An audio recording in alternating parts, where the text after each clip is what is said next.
ایک خوبصورت کھیت میں ایک چنچلاور اور پیارا چھوٹا گھوڑا رہتا تھا۔ اس گھوڑے کا نام بوبو تھا۔ اس کے پاس چمکدار بھورے رنگ کی کھال، چمکدار آنکھیں اور طاقتور ٹانگیں تھیں۔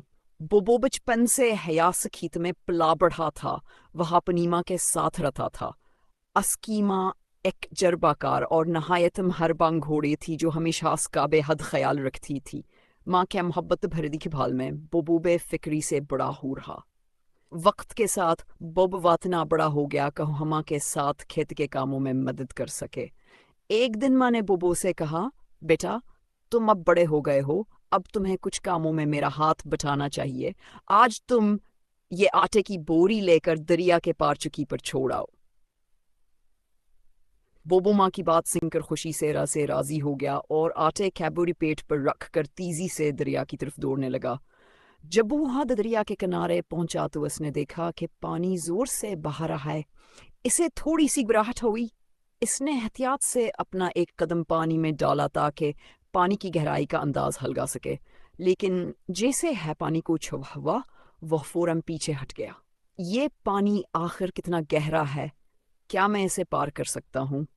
بوبو کے دل میں خدشات پیدا ہونے لگے۔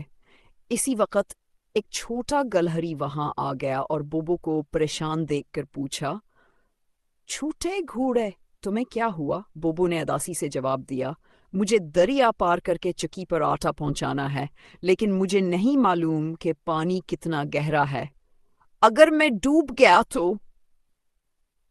گلہری جلدی سے بولی، ہرگز دریا میں مت جانا، یہ بہت گہرا ہے۔ کچھ دن پہلے میرا ایک دوست غلطی سے پانی میں گر گیا تھا اور بہا گیا تھا۔ یہ سن کر بوبو اور زیادہ ڈر گیا اور پیچھے ہٹ گیا۔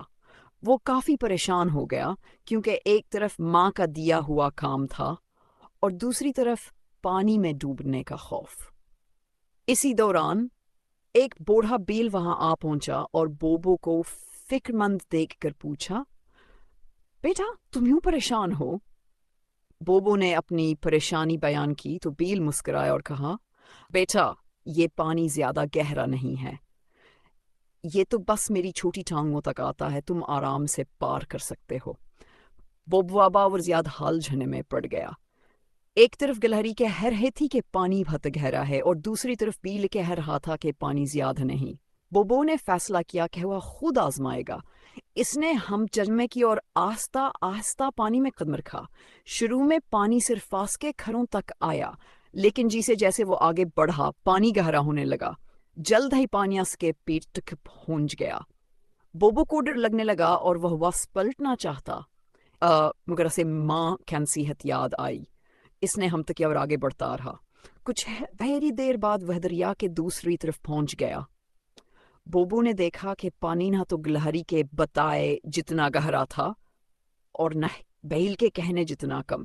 اس سکھ سانس لیا اور خود سے کہا، اب میں جان گیا ہوں کہ کسی بھی مشکل میں دوسروں کی باتوں پر اندھا یقین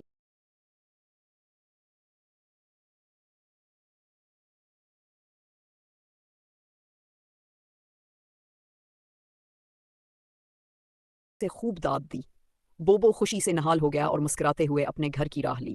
گھر پہنچ کر اس نے اپنی ماں کو پورا واقعہ سنایا۔ ماں نے فخر سے اس کی طرف دیکھا اور شفقت سے کہا، بیٹا تم نے بہت اچھا کیا۔ مشکلات کا سامنا کرتے وقت دوسروں کی باتیں سننی چاہیے، مگر سب سے ضروری یہ ہے کہ خود تجربہ کرو اور اپنی سمجھ بوجھ سے فیصلہ کرو۔ اس دن کے بعد بوبو مزید نہ ڈر اور خود اعتماد ہو گیا۔ اسے احساس ہو گیا کہ زندگی میں کئی چیلنجز آئیں گے، مگر اگر وہ ہمت، صبر اور سمجھداری سے کام لے گا تو ہر مشکل کو پار کر کے کامیابی حاصل کر سکے گا۔